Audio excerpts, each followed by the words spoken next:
Assalamualaikum warahmatullahi wabarakatuh. Perkenalkan, nama saya Alvin Gerard dari 12 IPS 3 Sen 3. Kali ini saya akan menjelaskan tentang PowerPoint saya yang saya buat yang membahas tentang APEC, Asia Pacific Economic Cooperation atau Kerjasama Ekonomi Asia Pasifik.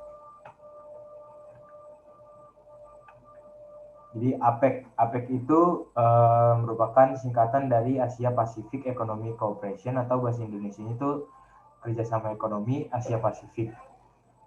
Ini tuh merupakan organisasi negara-negara di Asia Pasifik yang didirikan pada tahun 1989 guna mengukuhkan pertumbuhan ekonomi dan mempererat komunitas negara-negara Asia Pasifik. Selanjutnya sejarah dibentuknya APEC. Jadi sejarah dibentuknya APEC itu dilatar belakangi oleh perubahan pada Uni Soviet dan Eropa Timur. Runtuhnya Uni Soviet dengan sistem ekonomi komunisnya diikuti perubahan sistem-sistem ekonomi negara-negara di Eropa Timur yang sebelumnya menjadi pengikutnya.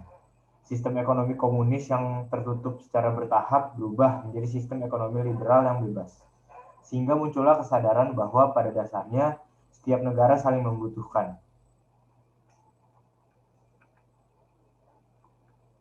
Latar belakang APEC.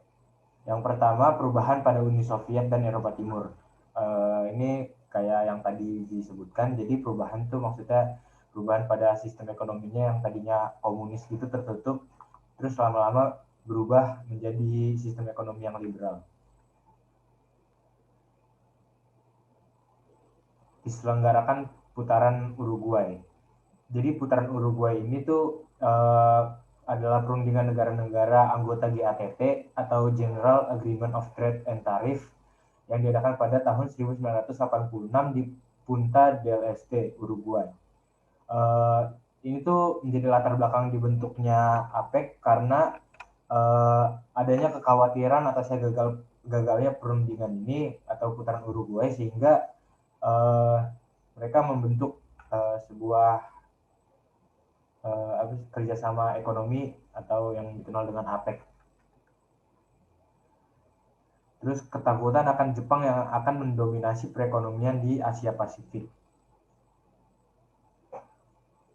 Terus membuat pasar baru untuk produk agrikultural dan bahan mentah di luar kawasan Eropa. Jadi APEC ini dibuat oleh kerjasama negara-negara di daerah Asia Pasifik untuk menciptakan pasar baru atau pasar saingan untuk produk-produk agrikultur dan bahan mentah dari luar Eropa.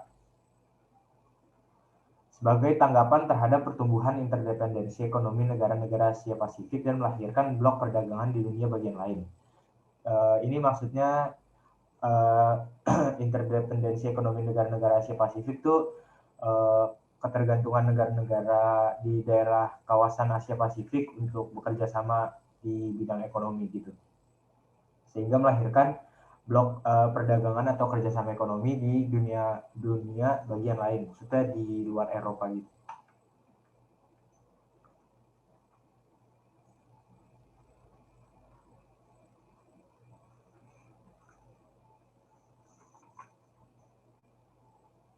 Selanjutnya ada tujuan APEC.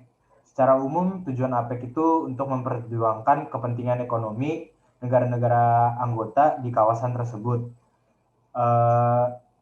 Ini tuh untuk membantu negara-negaranya ini berkembang gitu perekonomiannya di antara negara-negara lain yang sedang berkembang juga. Jadi membantu perkembangan negara anggota di antara perkembangan ekonomi internasional. Untuk mencapai tujuannya itu APEC melakukan kerjasama dalam 3 ruang lingkup yang disebut dengan 3 pilar kerjasama APEC. Ketiga pilar itu adalah liberalisasi perdagangan dan investasi, fasilitasi usaha, kerjasama ekonomi, dan teknik. Secara rinci, tujuan APEC itu ada 4, yaitu mendorong pertumbuhan ekonomi demi kesejahteraan bersama di Asia Pasifik. Selanjutnya, mendorong dan memfasilitasi perdagangan APEC dan investasi yang lebih bebas dan terbuka di kawasan.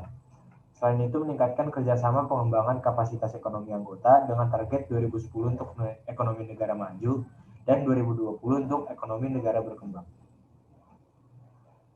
Tiga, mempererat hubungan sesama negara anggota untuk memperjuangkan kepentingan ekonomi bersama pada forum internasional. Keempat, itu mendukung pertumbuhan ekonomi yang berkelanjutan dan kemakmuran di kawasan Asia Pasifik.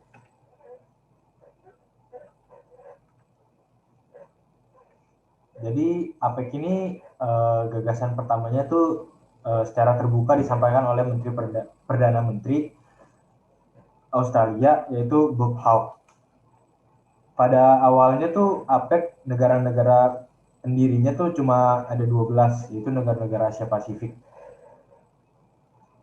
Ada Australia, Brunei Darussalam, Kanada, Indonesia, Jepang, Korea, Malaysia, Selandia Baru, Filipina, Singapura, Thailand, dan Amerika Serikat. Anggota APEC pada awalnya hanya negara di kawasan Asia Pasifik, tapi semakin lama banyak negara-negara yang bergabung yang berasal dari tidak hanya dari Asia Pasifik, tapi juga dari arah garis pantai Samudra Pasifik.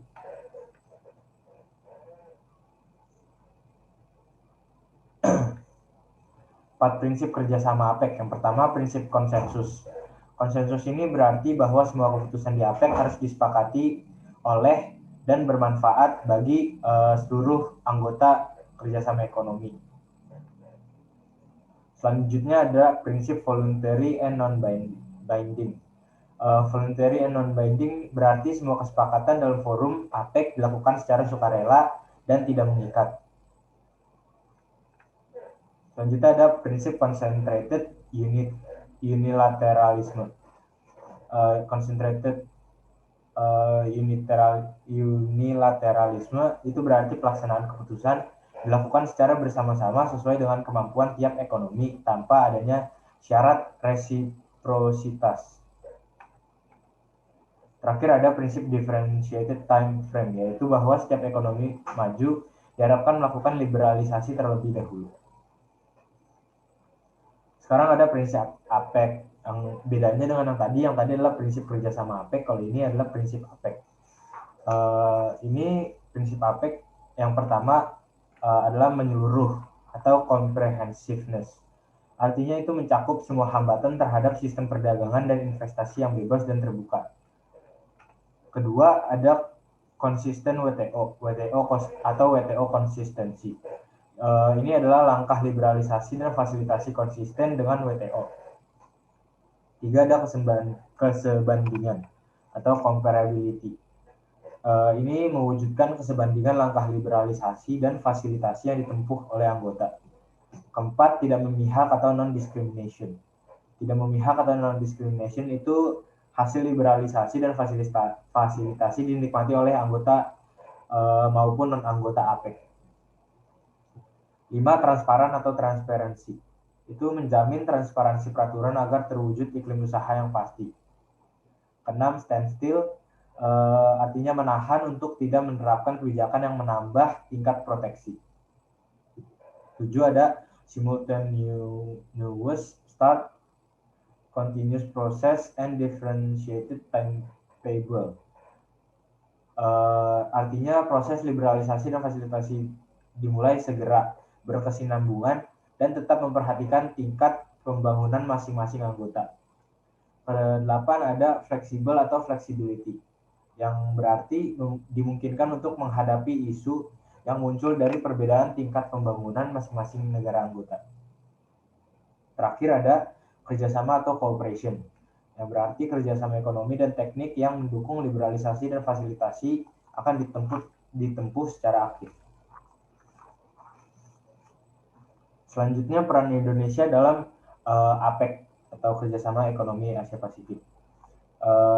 Indonesia merupakan ketua APEC periode tahun 1994. Indonesia merupakan pemimpin APEC selama setahun dalam periode 1994. Peran ini mengizinkan Indonesia untuk lebih banyak berpartisipasi dan mempengaruhi arah kebijakan dalam APEC. Salah satu alasan mengapa Indonesia dipercaya menjadi pemimpin APEC pada periode ini adalah kemampuan Indonesia yang bertahan di tengah krisis ekonomi, dan pertumbuhan ekonomi Indonesia merupakan pertumbuhan ekonomi tertinggi di antara negara-negara kawasan Asia Pasifik. Kedua, Indonesia sebagai tuan rumah konferensi tingkat tinggi atau KTT APEC pada tahun 1994. Tanggal 15 November 1994, Indonesia merupakan pemimpin APEC terpilih menjadi tuan rumah konferensi tingkat tinggi KTT APEC 1994. Kota yang menjadi lokasi KTT ini adalah Kota Bogor, lebih tepatnya di Istana Kepresidenan Bogor. Ketiga, Indonesia sebagai perumus Bogor Declaration dan Bogor Goals. Pada KTT APEC di Amerika, masih belum ada kepastian mengenai putaran Uruguay, yaitu suatu kesepakatan mengenai arus perdagangan bebas antar negara. Hingga pada KTT APEC 15 November 1994, ditetapkanlah Bogor Declaration dan Bogor Goals. Bogor Declaration atau Deklarasi Bogor ini berisi tekad para pemimpin ekonomi APEC yang secara tegas menentang pembentukan blok perdagangan tertutup dan bertekad untuk mewujudkan sistem perdagangan bebas dan investasi bebas di daerah kawasan Asia Pasifik. Keempat, Indonesia sebagai pendorong terbentuknya ECOTEC, Economy and Technical Cooperation. Pada KTT APEC 15 November 1994, Indonesia mendorong terbentuknya ECOTEC dalam dunia kerjasama ekonomi Asia Pasifik. ECOTEC merupakan suatu rancangan sistem ekonomi yang dimaksudkan untuk menciptakan pertumbuhan ekonomi Asia Pasifik yang berkelanjutan dan merata agar kesenjangan ekonomi di antara negara-negara anggota APEC terkurangi dengan pembangunan kapasitas sumber daya manusia dan institusi suatu negara anggota. Terakhir, Indonesia ikut mewujudkan melalui forum konsultasi APEC yang jujur, adil, dan bebas, serta saling membantu negara-negara anggota tanpa membedakan tingkat kemajuan antar negara.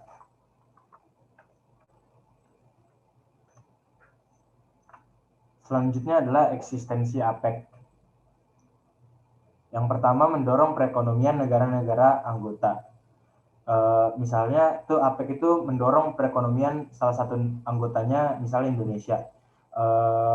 Jadi Indonesia itu mendapat keuntungan karena didukung oleh APEC, itu salah satunya adalah meningkatnya peran masyarakat Indonesia menuju liberalisme perdagangan. Yang kedua, melalui program-program APEC, Indonesia dapat meningkatkan kapasitas dan sumber daya manusia. Yang ketiga, Indonesia mendapat kesempatan untuk bertukar pikiran dan pengalaman yang lebih luas dan terbuka dengan negara lain, sehingga hal ini membuat Indonesia mendapat peluang untuk membuat polisi dialog dengan anggota APEC lainnya. Keempat, Indonesia mendapat kesempatan dan peluang dalam meningkatkan volume perdagangan dan investasi. Dari peluang ini, Indonesia dapat memanfaatkan forum APEC sebagai pasar dalam meningkatkan ekspor dan arus investasi, khususnya mencari mitra dagang utama bagi Indonesia. Kelima, Indonesia mendapat gambaran kepentingan-kepentingan ekonomi politik internasional, sehingga Indonesia dapat mengamankan dan memposisikan diri dalam tata hubungan internasional secara bebas dan terbuka. Yang kedua, APEC memberi dampak dan kontribusi pada perekonomian dunia. Jadi APEC ini turut memberikan kontribusi yang signifikan terhadap pertumbuhan ekonomi di kawasan Asia Pasifik dan perekonomian secara global. Anggota-anggota APEC ini berkontribusi terhadap 50% GDP dunia, serta 44% volume perdagangan dunia. Tingkat pertumbuhan rata-rata per tahun anggota APEC adalah 2,5%. Angka ini jauh lebih tinggi dibanding ekonomi non-APEC yang hanya mencapai 1,3%. Ini maksudnya tuh untuk negara-negara yang bukan anggota APEC. Gabungan ekonomi para anggota APEC meningkat 2 kali lipat dari dolar Amerika Serikat 17,7 triliun pada tahun 1989 menjadi dolar Amerika Serikat 35,8 triliun pada 2010. Total perdagangan barang dan jasa APEC juga meningkat 5 kali lipat dari 3,1 triliun dolar Amerika pada 1989 dan menjadi 16,8 triliun dolar Amerika pada 2010. Sementara itu dari sisi investasi, Foreign Direct Investment atau FDI atau investasi langsung luar negeri yang masuk ke kawasan APEC meningkat 71,5% antara 1989 sampai 2010. Total perdagangan Indonesia pada 1989 ke seluruh ekonomi anggota APEC adalah 29,9 miliar US Amerika. Pada 2011 angka ini naik menjadi 289,3 miliar US dollar Amerika, atau bisa dibilang 75% dari total perdagangan Indonesia. Pada 1994, nilai FDI atau Foreign Direct Investment masuk Indonesia dari seluruh ekonomi anggota APEC adalah 2,5 miliar dolar Amerika. Pada 2011 pada 2011 angka ini meningkat menjadi 10,6 miliar US Amerika, dolar Amerika atau 54% dari total FDI masuk ke Indonesia. Yang terakhir, rutin membahas agenda-agenda reformasi struktural. Sejak 2004, APEC giat membahas agenda reformasi struktural yang mencakup reformasi perundang-undangan, tata kelola publik dan perusahaan, kebijakan persaingan dunia usaha, dan penguatan infrastruktur hukum ekonomi.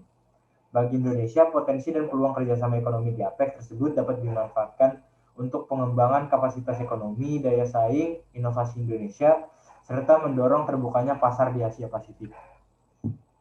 Sekian dari saya, terima kasih.